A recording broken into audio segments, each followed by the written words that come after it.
There's this book by David R. Hawkins called Power versus Force.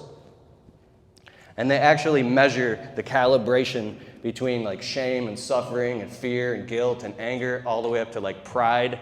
And then you move into love, unconditional love, and then peace. And they vibrate at different levels. So when you're in toil and when you're suffering and you're in anger and you're trying to get it together, you're literally stuck. There's this glass ceiling that's really low, and you're stuck in this energetic vibration that's so low that you can't break out of this thing. And sometimes you have to have a breakdown in order to surrender, to have a breakthrough. It's the middle of the winter, and we have an eviction notice on the door, and like 6 days to get out.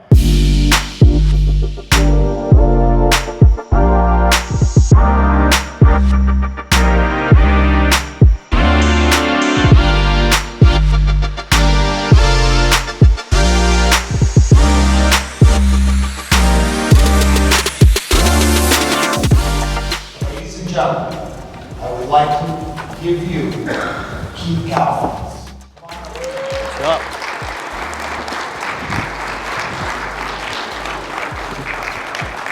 Thank you, Peter. You're welcome, buddy.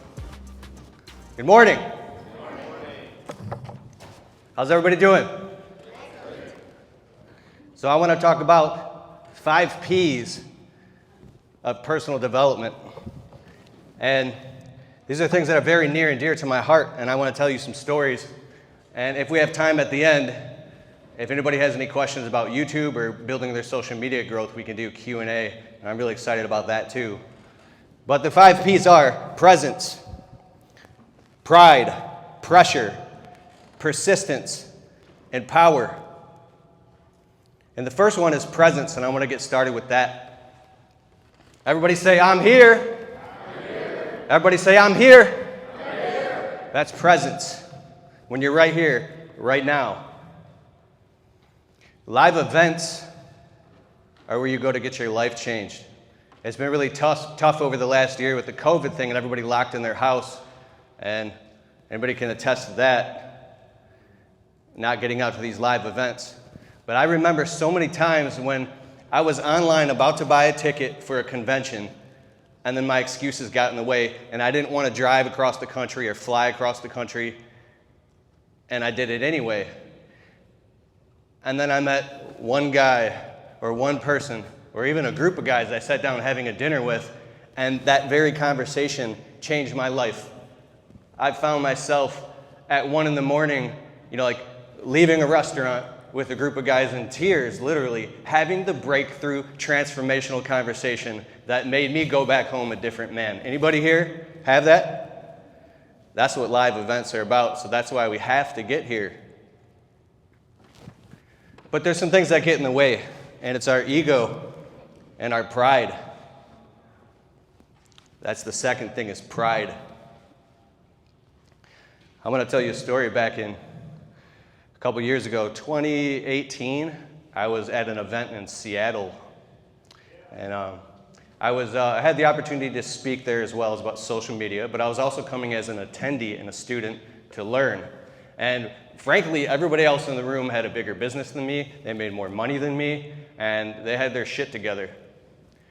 But because I was there and I knew some stuff about social media and I got to speak, my pride and my ego, just like anybody here in the room, you guys have been through the grit, you've been through the trenches, and you know what it's like to build a business from the ground up. You know what it's like to struggle and suffer, and when you get some scars and war paint, and you get basically some money in the bank when you finally get it together, our pride finally goes up, and we get to this point where we come to a live event like this, and we'll be in a conversation with somebody, and we'll be so stuck on thinking about what's going on in our head, or how we're being perceived, or how do we look, or we're wanting to talk so much that we forget to put the student cap on. I don't care if anybody here has a 6-figure business or a 7-figure business, it's still time to be a student, because there's people in this very room that you can have those very same conversations with, that you can walk away totally changed. The answers that you want to get are here. And for me, back in 2018 in Seattle, I was there to get my life changed, yet my pride was in the way. So every time somebody in the room, in these group panels we had, they started talking about marketing, It was so immature of me. I kept like raising my hand, or I wanted to butt into the conversation, and I wanted to talk about what I knew because I thought I had the answers. I was just so excited. That's all. I had no bad intentions or anything. And at break time, I go outside, and I stand by the water, and my friend Quentin, he's out there. He's looking over the water. Quentin came with me. And Quentin takes me to the side, and he's one of my best friends, and he goes, "Hey, Keith, I don't want to say this the wrong way, and I'm looking out for you as your brother, and I don't want to hurt your feelings. But some of the people in the room in the conference are throwing you shade." I'm like, "Throwing me shade? What's that?" He says, "Well, some people are looking at you funny." I'm like, "What do you mean?" He's like, "I didn't want to say this, but you're my brother, and you're coming across as a know-it-all. Like, and I know your heart, and I know you don't mean to be that way, but that's how you're coming across.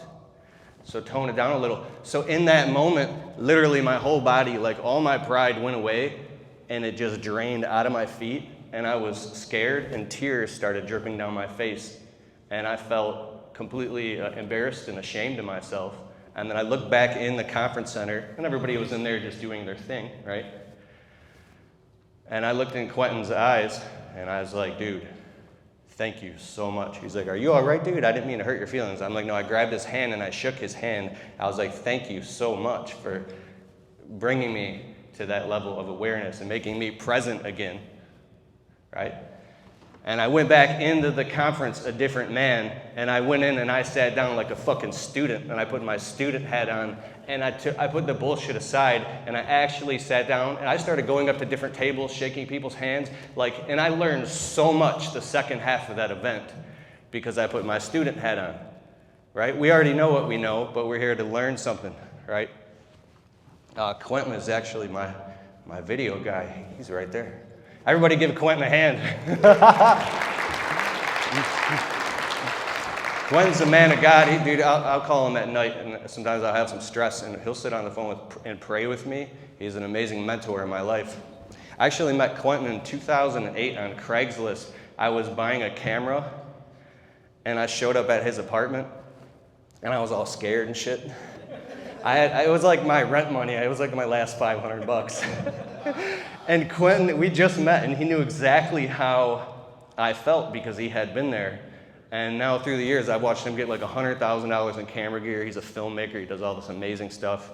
We actually filmed a video for Jill's office together, and so check it out on their website. It's sweet. But thank you, Quentin. But remember that lesson about swallowing your pride, or just putting it aside, putting your student cap on. The third P is pressure. Anybody here been under some pressure? Yeah? That's when the breakthrough moments happen, is when your back is against a wall. I know when I'm not under pressure, I'm actually lazy. I'm scrolling on my phone. I can't get my shit together. But when there's a deadline and I'm under pressure, all this stuff happens. It's like Parkinson's law. If you have this much time from the whole stage to get something done, you'll literally procrastinate down to the last 10% and get it all done. Well, that's what happened in my life back in 2011 when I met my wife. So I was so broke, I had no car insurance, and I got sued because I got in a car accident, and an insurance company sued me. And I owed money to attorneys quick every month. And we just got engaged. We were in this tiny one-bedroom apartment. It was miserable. And the winter came because I was used to landscaping and getting an unemployment check. When you have your own business, you're thrown out into the world, just thrown out to the wolves, and you got to figure it out. Everybody here know what that's like? So it's the middle of the winter, and we have an eviction notice on the door, and like 6 days to get out. And I'm literally scrolling online, small business startups under 10,000. No, I don't have 10,000 bucks. Small business startups under 1,000. Then I went to $100, and I could find a few different things. And although window cleaning, the actually cleaning of the windows and like the tools are very, very important, you know, you can start up cheap. I went to Home Depot, and I bought a bucket, a squeegee, a scrubber, and some dish soap. Amen. Amen. I actually went in the dollar store and I was making my own mix out in the parking lot. Dude, I got peroxide and shit, and I was putting a whole thing in there, and I was all proud of it, and I thought that was the way to do it. But so I went online and I found this forum, and they were talking about ways to sell the services, and basically for me it was to lie, and I was bullshitting because I didn't have a choice. I would walk into small businesses, and I'll tell you the whole system that I had, and it worked like a charm, but not at first, though. So I walked in. I was like, can I please speak with the owner? And whether the owner was there or not, I found a way to exchange contact information and sell my services. Sometimes I could get to the owner, and I would be like, hi, my name is Keith. I own a local window cleaning service. Do you currently have anybody who cleans your windows? And they always said the same thing. Oh, yeah, we already got a guy. We're busy. I was like, but your windows are dirty. Where's the guy at? They're lying to me.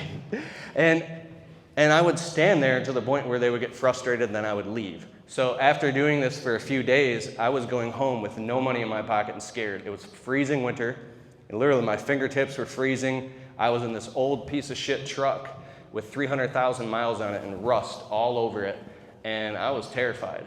I came home again, and I looked at that slip on the door. Now we had like 3 days to get out. Something happened and I snapped. I realized when my back was totally against the wall and I was under a lot of pressure, I had no choice. This was time to quit being a victim and be a victor. The next morning I woke up. I went out at 7 o'clock in the morning, the freezing cold, with the bucket, the scrubber, the squeegee. I had this little shitty extension pole, and there was after time, there was rust all over it. I didn't know anything about the professional tools at that time. But I went door to door to door, and I would not be denied. I literally marched in.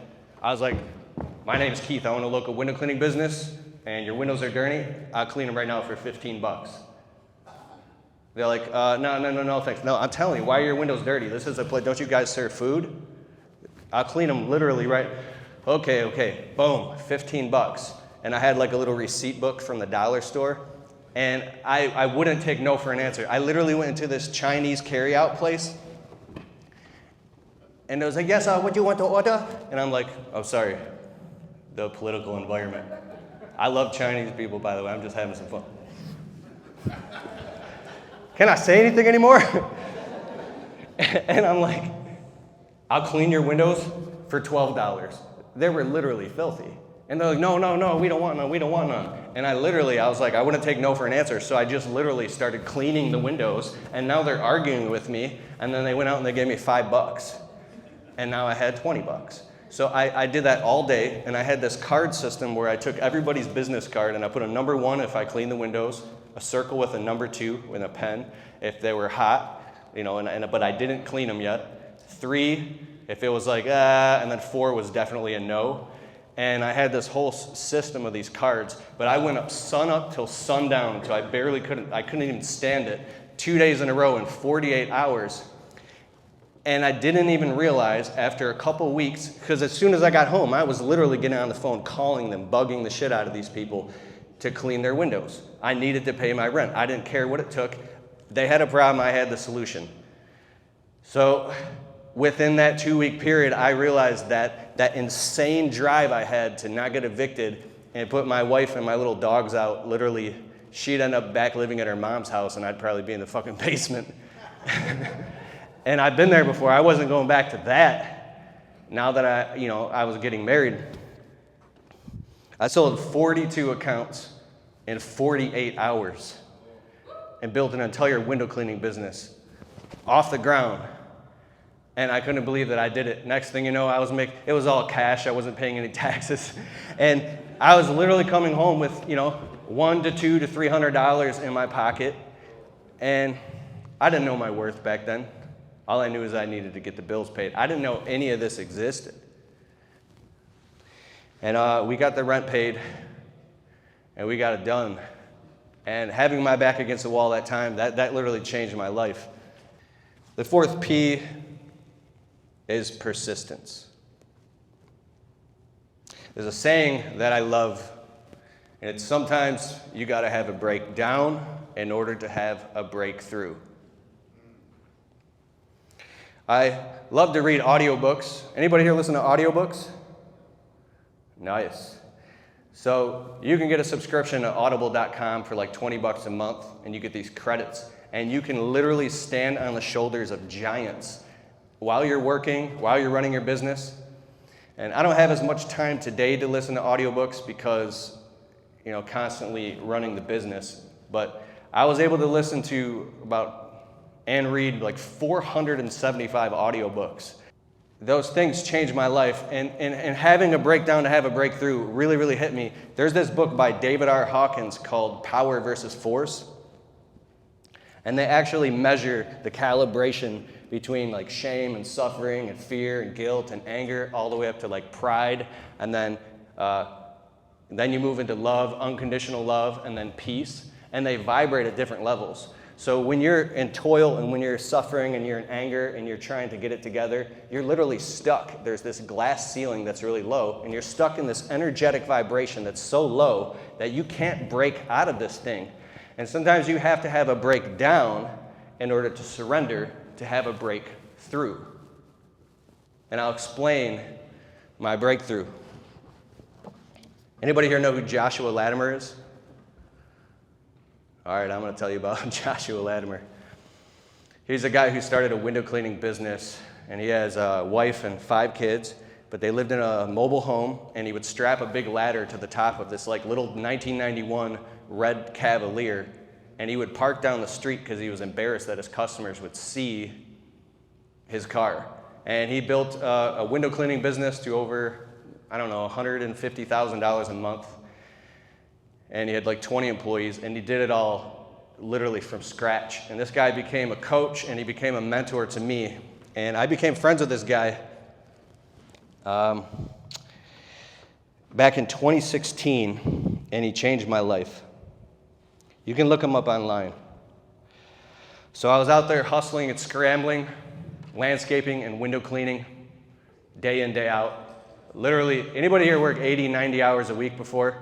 To the point where you're literally getting home from work, you have just enough energy to eat dinner, not be present with your family, shower, go to bed, and go back to work. And this goes on for months. That's all you know is the hustle, and you feel like you don't have a choice. Like your business now becomes this job, and it becomes the worst job ever because you're accountable for everything. Well, I wasn't being present with my family. I wasn't being present, especially with my wife, and I had this huge excuse. It's because I have this business. Now, for me, when I started my business, it was plugged into my nervous system. This fight or flight mode thing is where the amygdala fires and you're stuck in fight or flight mode. You're constantly in anxiety, you're running your business in reactive mode, and you can't get to the place where you're actually just chill and having fun. So I'm friends with this Joshua Latimer guy, and he's got this successful family and successful business, and sometimes at night we're on the phone and he's kind of coaching me, and he's helping me out tremendously. Well, I come home from work one day, my wife is standing in the driveway crying, and she's ready to leave.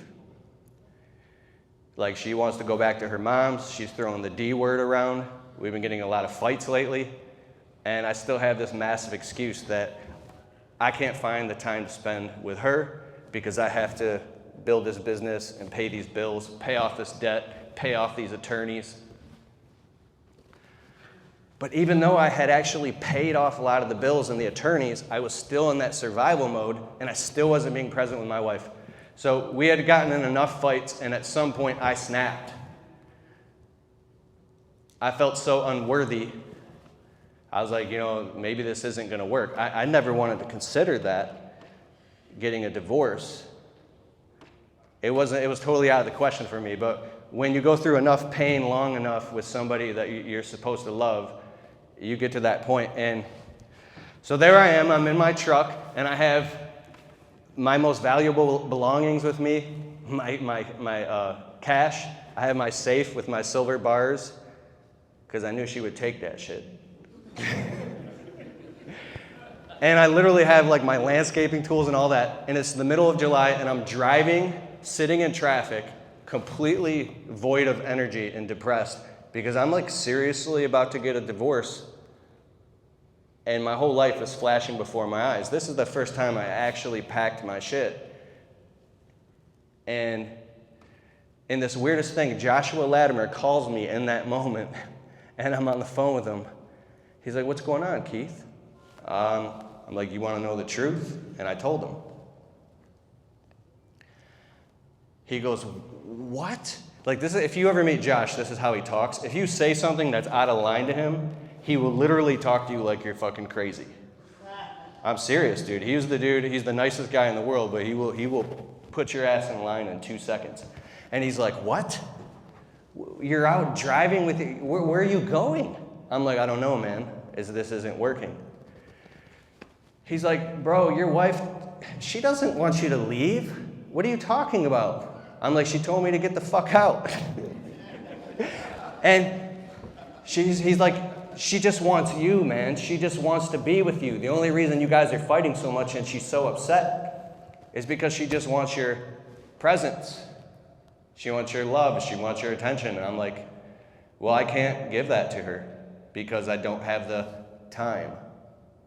And Josh would say these things that were so amazing about how sometimes these entrepreneurs, because he coaches tons of them, they will actually end up getting a divorce, and he'll get on the phone with grown-ass men who will literally give him excuses talking about, "Well, she doesn't know what I did and how hard I worked and I gave everything." And he says, and it's all bullshit. It's like this victim story that we create as men. And I'm not saying anybody here, I'm saying what I was doing. And then basically to sum it up, he told me about date night. I'm like, "Date night? What's that?" He goes, "Once a week, every single night. Once a week at night, you have this thing called, date night. It's one night out of the week, and you spend that with your wife. You guys pop popcorn, watch Netflix, cuddle up on the couch, eat dinner, make love, play games, have fun." I was like, "Date night?"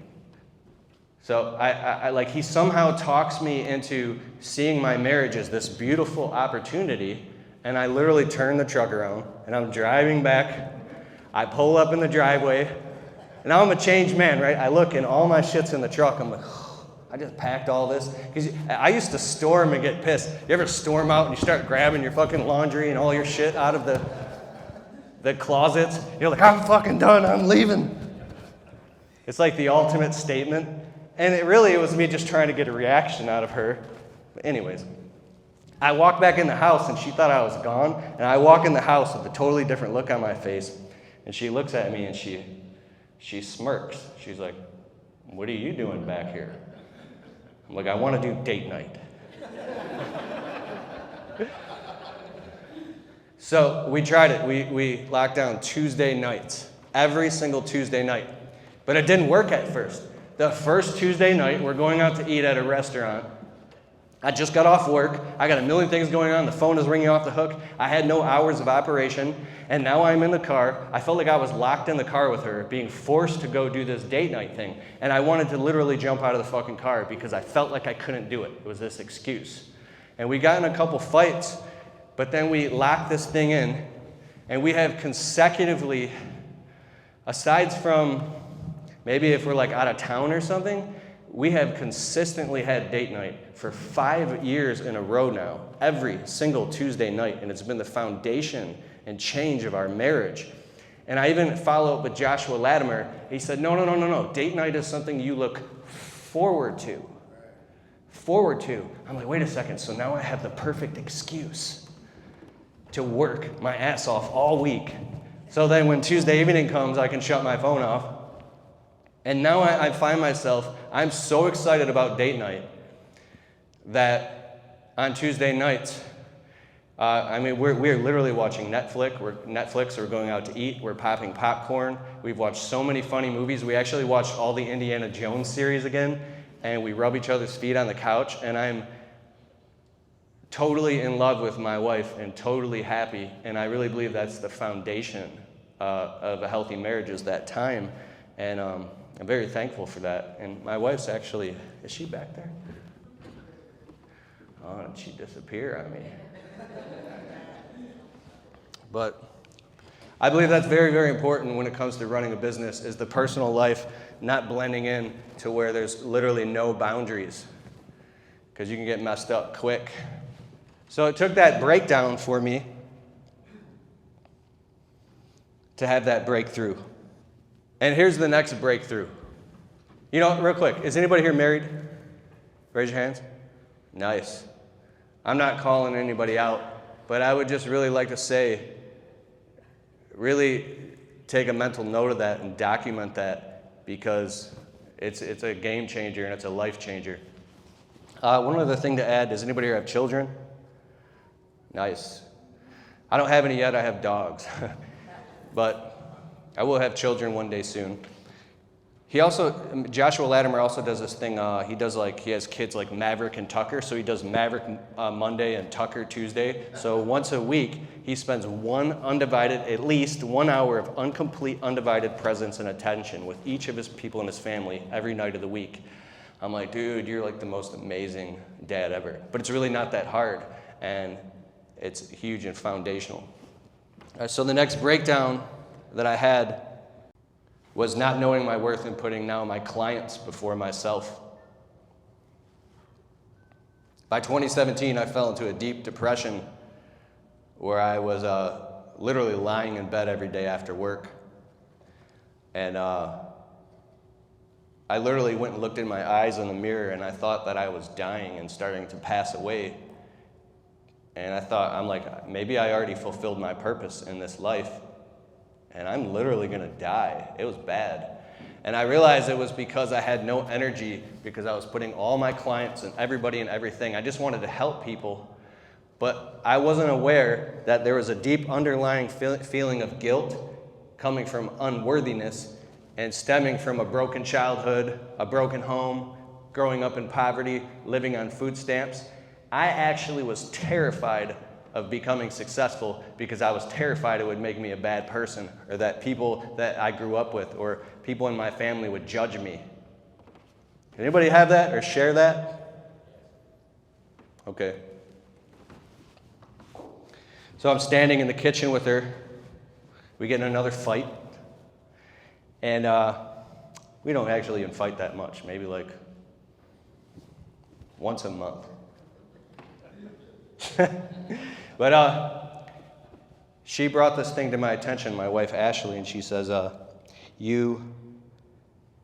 she's like, what about us? We're stuck in this little tiny condo now. We still don't have a house.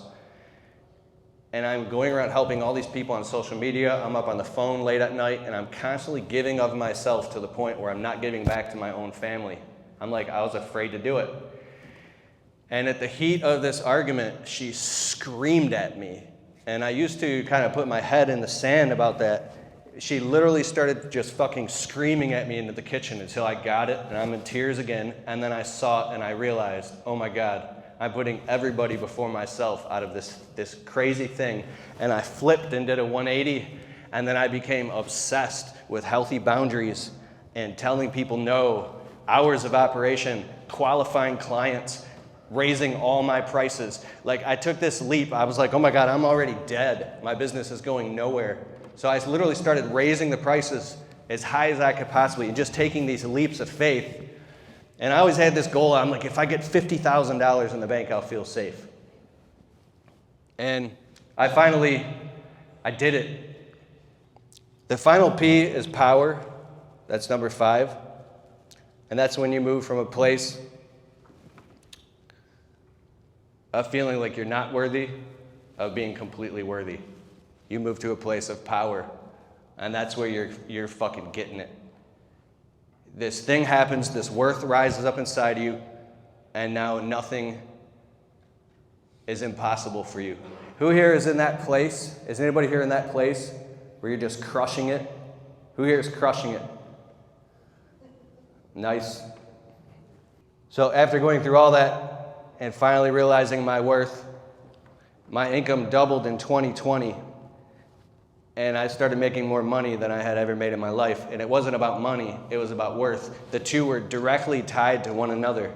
I never knew that your self-worth and your belief in yourself is directly tied to your income and your socioeconomic strata. It's definitely those two things. And the more my self-worth went up was the more that my income went up, and the more that my business grew, and the healthier my life got. So Know your worth. Know your what?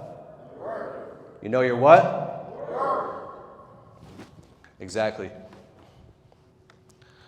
At this second part, we have gotten, I want to talk about social media marketing and how we've gotten 30 million views online. I just crossed 100,000 subscribers on YouTube, and we've built this entire marketing syndication method where we have virtual assistants now in the business.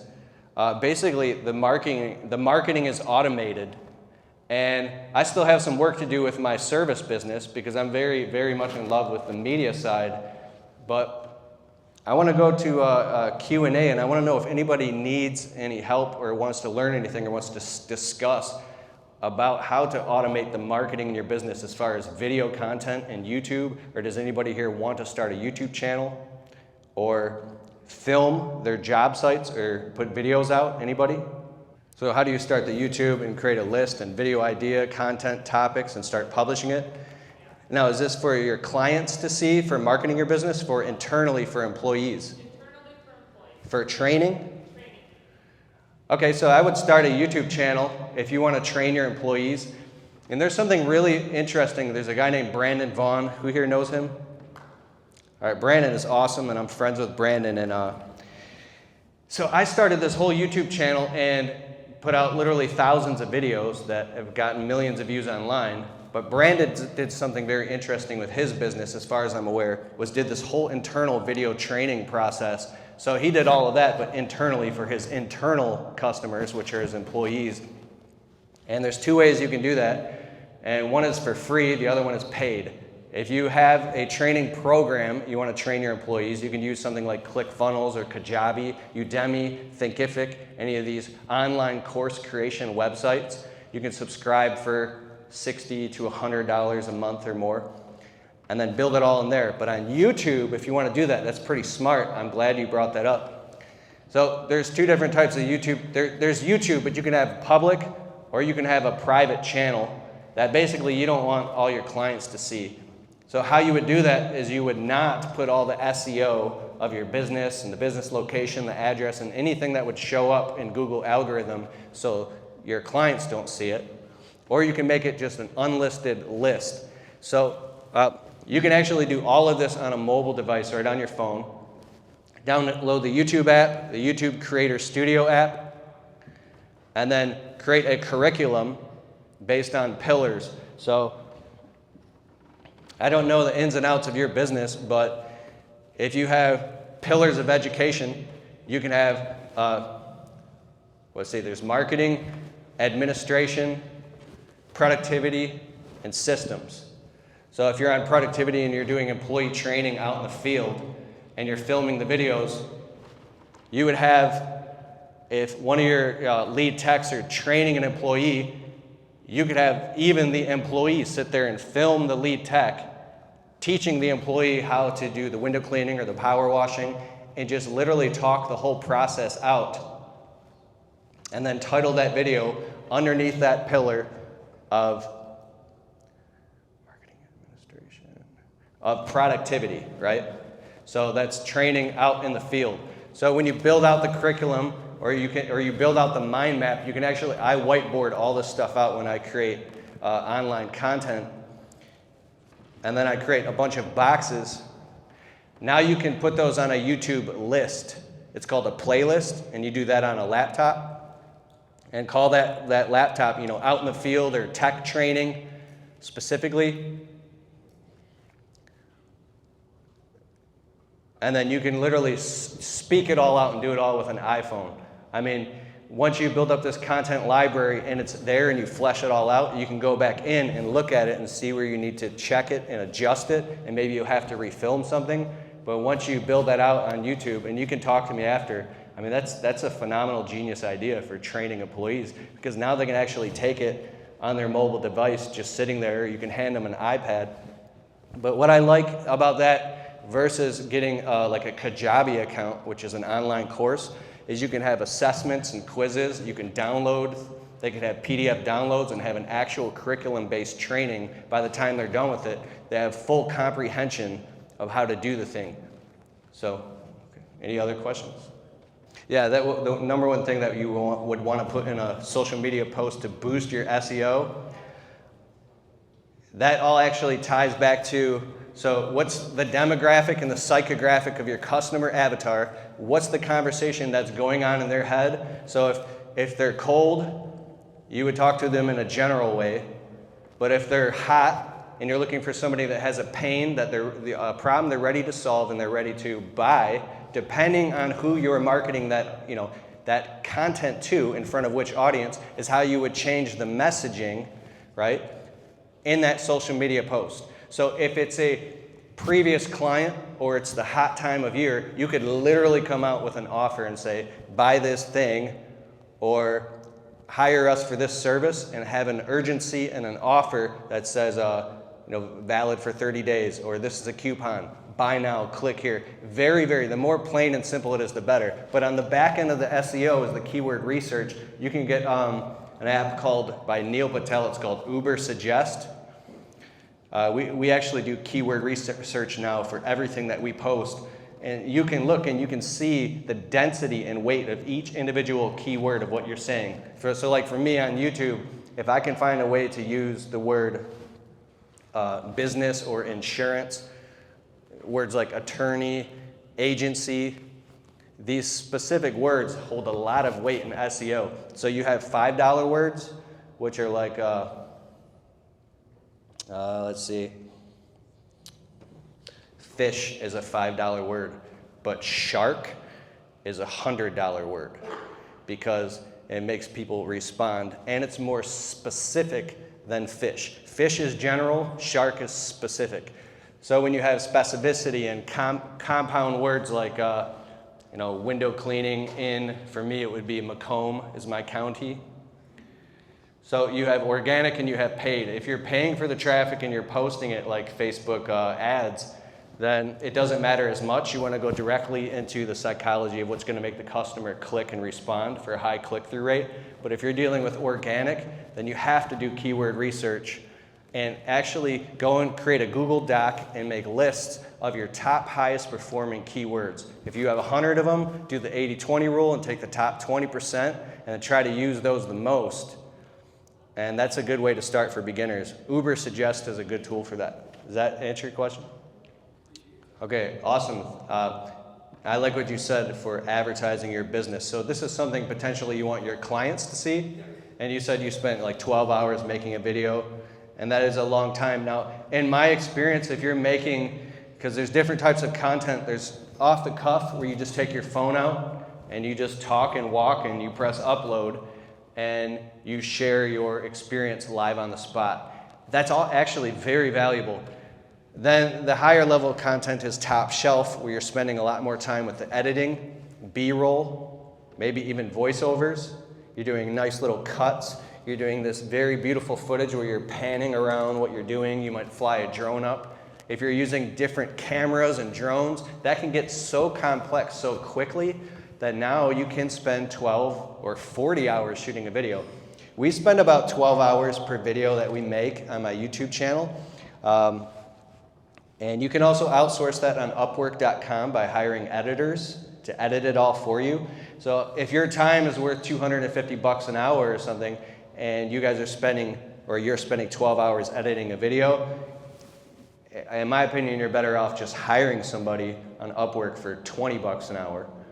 Like I have an editor in Russia, and I have a whole team, a social media team doing all this for me now, because, and I love editing, but if you do want to do it, there's plenty of apps like Adobe Premiere Pro. If you're on Mac, Final Cut Pro. I edit videos on my phone, on Android, on Power Director Studio. If you have an iPhone, it's called iMovie Maker. I mean, my wife shoots these amazing videos with B-roll and sound and all these things, and she's literally doing it all on her phone. And at night, she kicks her feet up. She's like, I got to get this video out. And she's sitting there, edits it on the phone, and puts it out. But I think in your position, 12 hours is too long, only because I want to juxtapose and say that Quentin taught me this last night. Okay, so If you're just uploading to YouTube, you can literally take your phone out on a property if you have client permission, which we always do. And you can say, hey, I'm so-and-so with so-and-so services, and I just want to show you we're cleaning this commercial property right now, and we're in this city and in this town, because the YouTube algorithm is listening to every single thing you're saying on top of the keywords, and it's documenting that and indexing it. So you want to speak the keywords as well. And you can literally just do, who's the Kaboom guy who's sold, he's the amazing sales guy with a Kaboom cleaner. I'll think of his name in a minute. He was an amazing marketing guy. But he would show you what's called results in advance. So if you literally point the phone at guys, water-fed pole, cleaning windows, before, after, hard water stain removal, power washing, and you show it, you don't really have to say shit. You don't have to sell anything. I'm so-and-so, here you go. We make dirty stuff clean. We're right here in your area. We're the highest rated and reviewed business. Click the link in the description below. We'll give you a free quote, and we'll come out to your property. You can do that same video over and over and over. You can put it on social media, you can boost it, and it didn't take any production value aside from that, and it's going to be powerful. But what Quentin taught me literally yesterday, the pro videographer guy here, he makes amazing content. If you have something living on the front of your website, like Greg here showed me, everybody go look at Greg's website. He has this commercial. It looks like it costs 20 grand to film. It's this amazing cinematic window cleaning business commercial for his business. And I watched this thing, I was like, my mouth just dropped. Quentin taught me if something like that is going to be on your website for, probably years, you're going to want to invest. Excuse me. Throat's dry. You're going to want to invest literally, maybe thousands of dollars to have a company put that out there. So depending on where the video is going to be, it's very important to make sure that you're properly positioning your business. But if it's just going up on YouTube, man, just get it out there. The more, the better, the faster. Any more questions? Where can I find that video? Greg's the one I was talking about? I think it's on my website. PleaseCleanMyWindows.com. Take a look at Greg's website. It's amazing. It's actually, the fundamentals are the same, they'll always be the same, but the methods and modalities are completely different now than they were 15 or 10 years ago.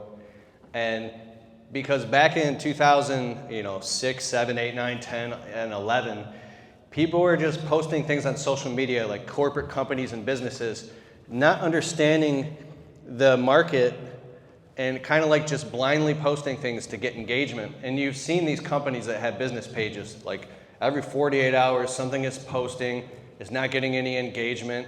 It could be on LinkedIn, and it's boring and it sucks. And this is the biggest takeaway of that is I believe you have to have a personality now on social media. It could be you, or it could be one of your lead techs who likes doing that. This is like super important. When you have a personality, selling the business and just being yourself, that's what's going to authentically pull in and make the customers lock in and gravitate and listen, because they want to see a person. So they come for the information, or they come to get the service or what they need, but then they'll return because they like you. And some people are afraid to be on camera. Some are frankly terrified.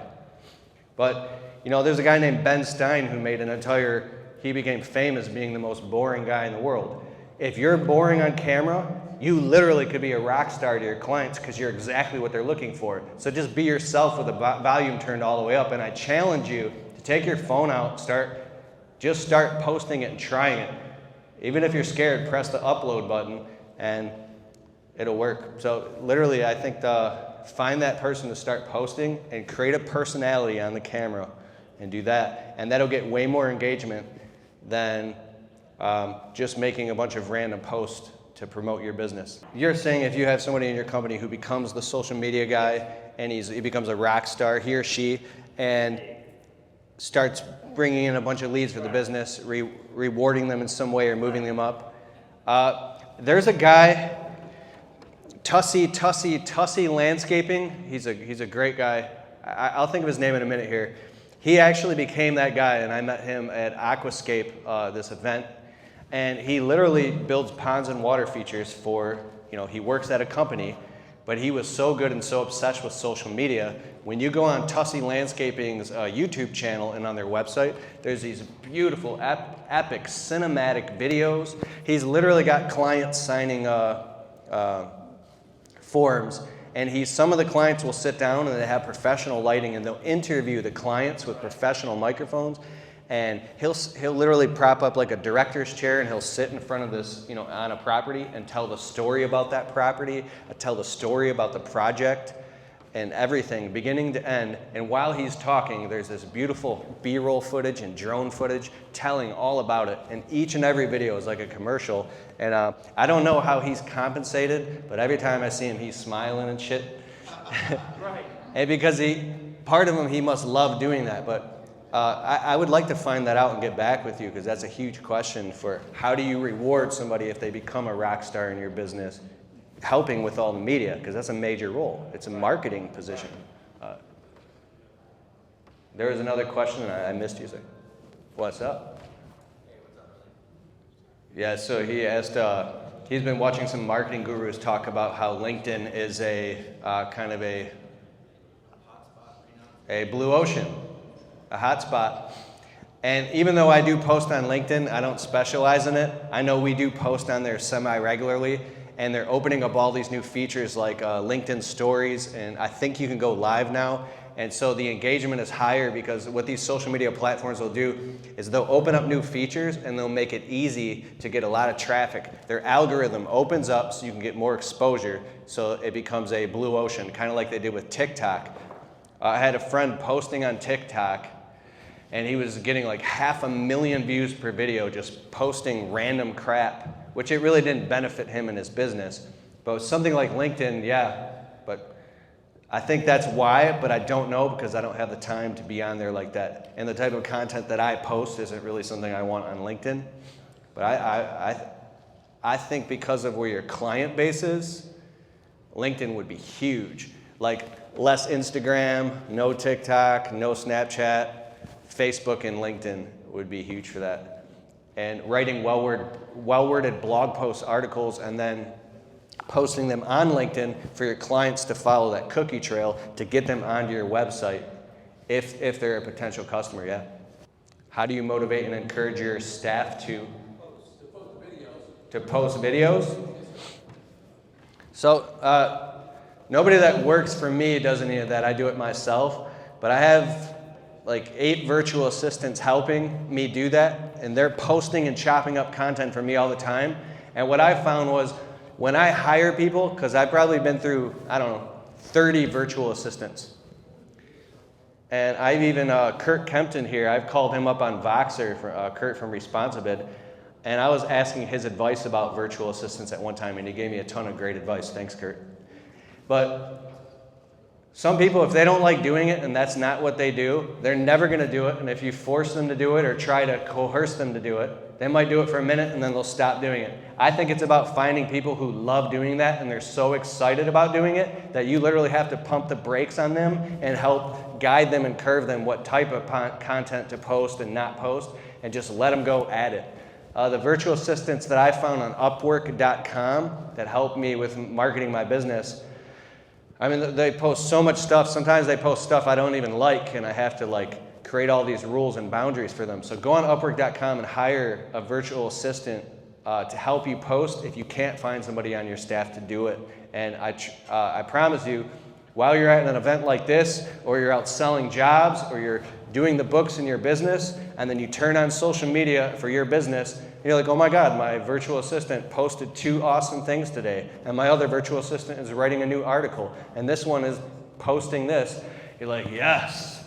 And you can literally get them for like 12, 15 bucks an hour. So, next question. It does, but the amount of subscribers, let me check my timer. I got a couple minutes left, right? So the amount of subscribers that you have and all that stuff and traffic, it doesn't matter as much as just speaking specific messaging and solving problems for a very specific demographic of people, and we're getting more narrow instead of wide. because everything else is kind of a vanity metric. It's like having a huge business with a bunch of revenue, yet your profit margin is not even worth it, you know? So, but you can, and it is very important, especially on like Facebook. If somebody comes on your Facebook and it's in your local area, they happen to come on the Facebook and they see that you have, 3,300 likes or local people following you and saying good things, then that's very important to get a ton of followers in your local area, because now you have social proof. If they come and only 3 people like it or are reviewing it, they might get kind of weary because there's no social proof. So somebody in my position, if you see I have 100,000 subscribers on YouTube, I mean, it speaks for itself. They're like, okay, a bunch of people who have voted and said, I like this guy's content, I might stick around and watch it. But if they go to another video, here's a good thing. If somebody sends you, if you look up a video, a topic, you want to learn about something, and there's 2 videos that pop up on the internet. One has like 313 views, and the other one has 1.3 million views. Which one are you going to watch? The one that has more views, right? So the same thing goes in your business. The more that you can get, now obviously you wouldn't have it on that type of level, but it is important, but not to the point where you're going to be spending tremendous amounts of money or time or effort to get it. It's not worth it. Next question. The question is, how do you track all of this, and how do you make money with it instead of just videos like a bunch of high school kids are watching? How do you turn this into a campaign? And so I know on my YouTube channel, I literally just got a lead that came in, hey, I saw your YouTube videos and we want a quote. I mean, that's cool and that works. But more specifically, with the YouTube channel, I would dial it in specifically as your business channel and put rails up on the messaging, and you're there to market your business, promote it, and make money. And every single video is going to have a pitch, it's going to have an offer, it's going to have a phone number on the screen, click the link below to sign up. And so that means that, the other 99% of the people that stumble on it, unless they're doing market research, they'll probably just bounce. And that's what you're saying. Come here if you're a potential client, or bounce. And when you use that YouTube video to share it also on social media for inbound marketing, that's the way. Now, you have analytics inside of YouTube. You can see the age group and demographic of people watching. You can see how long they've watched. You can see the retention. You can see literally what state they're watching in. And I think when they update, you'll be able to see what city and get more and more specific to see. Now, it doesn't have the type of tracking like a Google Analytics would, but you can also ask customers, how did you hear about us? Did you see our YouTube video? And track all that inside of your CRM. But also, if a higher question is it worth it?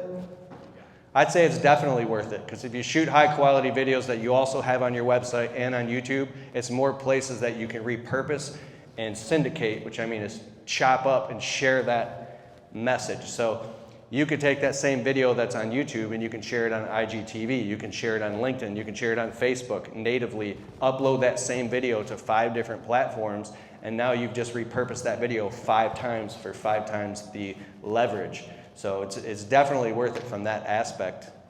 Now, is that regarding to like a blog? How important is it for putting the keywords in the content? So there's an amazing book on this by R.L. Adams, and I've listened to all these on audible.com as well. He wrote an amazing book called Seo Blackbook. You got to listen to that. It'll teach you so much about today's current marketing and what's going on with the entire back-end SEO. There's another book called SEO for Bloggers, and it talks about white hat and black hat marketing, keyword density. So if you do this research and put all the keywords of your business, your services, the city, the state, the zip code, the type of clients you serve, and you put this in an article and you post it online, if you're using those keywords too much, I think it's between 1% and 3% keyword density. So you want it to sound extremely natural, as though it was professionally written in a conversational tone that's very legible and easy to read. If you're keyword stuffing and putting too much of that in there, trying to hack the system, Google's algorithm will actually demote you in the search engine, in the SERPs, which is the search engine ranking page. It'll demote you and it'll crush your ass for trying to cheat the system. So you do the keyword research, and you make sure you very conversationally, lightly place it. Google is now rewarding people for putting user experience as number one. So on any authority domain site, like your website or anything linking in and out of the top sites, social media like Facebook, when you have great content that people respond to and they engage in, they like, they answer back, or they pick up the phone, they click a button, they do an action because the user experience is so good and the messaging is so good, Google rewards that now over any amount of keywords or little tips or tricks or hacking. So, and you do that by telling stories on social media, case study testimonials of like a happy client that you interviewed, you write an article about, and showcase their project. When customers come inbound and they look at that and they see this blog article and your business, and they're like, oh my God, this is a great business. They have this article, this publication, happy customers. It just gives you more leverage and makes you show up higher organically on Google. Yeah, I don't know that answer. And I do agree that Google's always updating. They had the Google Slap, the Panda, the Penguin, and the Hummingbird algorithm updates. And the question being, do you put keyword-rich answers when you're answering to customers that are leaving positive reviews? Do you go and answer with that as well? And my best inclination would be right now to say no, that it doesn't have any effect. But I don't think it does from all the research that I've done, and they might change that in the future. And then important to respond to reviews. Yes, obviously respond to every single review and make sure there's no reviews not being responded to. Yeah. From what I've studied, it's diplomatic and acknowledging, or you can agree and amplify. Like, well, I don't want to be an asshole, but it's diplomatically, just like you see these corporate companies doing, I'm sorry that you had an inconvenience, please reach out to us, we would like to make it right type stuff. And everything I've also learned, so we have the highest rated and reviewed landscaping and window cleaning business independently in our city. And not that we're the best, it's just that I understand marketing and SEO and how to do that. But I remember getting a couple bad reviews, and one time it was I think my pride was in the way. I overbooked myself, and some customer sounded a little too young to be hiring us for our services. And I thought it was kind of like I don't know, I didn't know how to qualify. So the time came to show up to give him a quote. I would never do this now. And I just sent him a text. I was like, hey, I'm sorry, I have to cancel because X, Y, Z. I literally I underestimated a client. And then next thing I know, I got this horrible negative 1-star review. And now my heart's racing, and I'm calling the guy back, apologizing. And he deleted the comment, but the 1-star stayed forever. But yeah, I could totally agree with what you're saying. But dude, how many positive 5-star reviews do you have? If you look at that and juxtapose it to a couple negative ones, like especially restaurants, I mean, you can point out somebody who's a complainer in 2 seconds, and it takes the people that want to hire you, and they're like, look at that victim alert, and they'll want to hire you even more. So sometimes negative reviews can help you because it makes people polarize on what they believe in even more, you know? Next question. Yeah, so he was asking me how Google rewards user experience as being number one to pump you up the SERPs. And was he saying, is that on Google or social media? What's going on? So Facebook, Instagram, Facebook owns Instagram, YouTube, or Google, the Google God, right? They all have their own completely different algorithms that are independent to their specific domain, their website. So, but it applies to each and every single one because that's how far we've evolved now with SEO. So user experience wins on Facebook. It also wins if you're on YouTube, and it also wins if you're just on Google. But how do you get it on Google? That's everything that's on your website as an indexed domain. So there's something called Google crawlers, and they're literally it's a software, it's a code that's crawling everything. Every time you update and post something on your website, or you link out to Facebook, or you link back to your website and you're building backlinks, these crawlers come by and they scan your page and they're looking for these updates and reading everything and indexing it on where it should go, where it should be. Imagine that there's a monster library with like billions of books, from history to science fiction to A through Z. Everything that you put on the website that you're typing in or sharing or photos is constantly being indexed in that library. So you actually have full control of what Google's doing. And that same thing goes for Facebook, just in a smaller way. Does that make sense? If you guys have any more questions about the SEO thing, do check out R.L. Adams, and the books are SEO Blackbook and SEO for Bloggers. You can listen to it while you're out running your business or during the day. You will learn so much about the marketing and SEO. But I do encourage everybody, if you haven't, start a YouTube channel. I encourage you, I challenge you to take your phone out, even if you can sometime during this week here, and make that first video for your business. Just introduce yourself and tell the story of how you started your business and how many happy clients you have, and upload that thing and rock it out. We good? We good? Thank you. Thank you, IWCA. Thank you, Greg.